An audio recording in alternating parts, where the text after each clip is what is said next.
Hello மக்களே, welcome to Delhi talks. What a beautiful Sunday அப்படின்னு தான் இருக்குது. பிகாஸ் இப்போ தான் எல்பி அப்டேட் கொடுத்தேன். போயிட்டு பார்த்தா இன்ஸ்டாவில் நம்ம சுவாமியோடைய அப்டேட், அதுவும் ரொம்ப நாளைக்கு அப்புறம் அவங்க ஃபேமிலியோட இருக்க ஒரு அப்டேட் தான். கமெண்ட் செக்ஷன் ஆஃபில் இருக்குது. பட் ரிச்சஸ்ட் அப்படின்னு ஒரு குட்டி கேப்ஷனோட ஃபேமிலியோட கோவில் போயிருக்காங்க போல். அவங்க அப்பா வந்து அங்கே அன்னதானம் பண்ணுறாங்க. அந்த ஒரு குட்டி வீடியோ தான் அந்த ஷேர் பண்ணியிருந்தாங்க.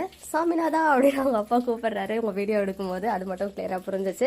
அண்ட் அம்மா, அப்பா அண்ட் நம்ம சாமி 3 பேரும் கோவிலில் எடுத்துக்கிட்ட அந்த பிக்சர்ஸும் அந்த குட்டியோண்டு கிளிப்பிங்குமே ஷேர் பண்ணாங்க. ஒரு மாதிரி ஃபுல்லாக இருக்குது பார்க்கறதுக்கு. கொஞ்சம் கொஞ்சம் இப்போ ஃபேமிலியோட ஸ்பெண்ட் பண்ணுறதுக்குலாம் நல்ல டைம் கிடச்சிருக்கு. அதை விட ஹாப்பி அதை நம்ம கூடயும் ஷேர் பண்ணியிருக்காங்க இந்த அழகான மூமெண்ட்ஸு. அண்ட் அந்த தம்ப்நெயில் வந்து பார்த்தீங்கன்னா ஒன் டைம் கலாட்டா அவார்ட்ஸா என்னன்னு தெரியல, அப்போ வந்து இந்த பிக்சர்ஸ்லாம் ஷேர் ஆச்சு. நான் கூட வந்து இன்ஸ்டாலெலாம் போஸ்ட் பண்ணியிருந்தேன். ஸோ அந்த தான் வந்து தம்ப்நெயிலாக வச்சுருந்தாங்க. அவங்க அம்மா அப்பா 2 பேரும் வந்து சாமிக்கு முத்தம் கொடுக்குற மாதிரி ஒரு குட்டி ஸ்னாப். ஒரு மாதிரி அழகாக இருந்துச்சு பார்க்கறதுக்கு. எல்லாத்தையும் இங்கே உங்களுக்காக ஷேர் பண்ணியிருக்கேன். ஓகே மக்களே, நெக்ஸ்ட் வீடியோவில் மீட் பண்ணுறேன். எக்ஸ்க்ளூசிவ் அப்டேட்ஸ்க்கு மறக்காம நம்ம யூடியூப் சேனலை சப்ஸ்கிரைப் பண்ணிக்கோங்க.